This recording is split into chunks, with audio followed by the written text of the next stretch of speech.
انا بقول لشوية البهايم اللي طالعة بتضلل في الموضوع بتاع فيزة الكابتن محمود الخطيب بتاعت امريكا، وبقول لهم حاولوا تفهموا ولو مرة واحدة في الحياة. السفيرة الامريكية لما جت زارت النادي الاهلي ومحمود الخطيب في مكتبه شخصيا، جت اهدته ورد وقميص باسمه مكتوب عليه ويلكم تو ميامي، وعملت حوار مع قناة النادي الاهلي وسهلت لكل لعيبة النادي الاهلي الحصول على التأشيرة، بما فيهم زيزو. ما كانش الاهلي اعلن ضمه رسميا، كذلك كل اعضاء مجلس الاداره، كل اعضاء الجهاز الفني مذيعين قناه الاهلي اخدوا التاشيره عادي، ده حتى عمال غرف ملابس الاهلي خدوا التاشيره عادي.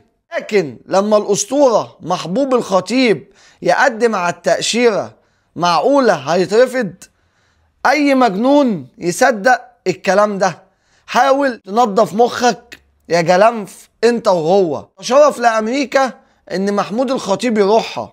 انا اللي قدمت عن طريق النادي الاهلي خدتها ورحت. معقولة تصدقوا الكلام ده يا مجانين؟ حاولوا تنظفوا عقولكم شوية قبل ما تسمعوا لمعلومة واحد كذاب وبيرضي سيده على قد اللقمة اللي بيديها له، وهو مدحت شنبي اللي اخر انجازاته عملها اعلان نيل بتاع البوكسرات.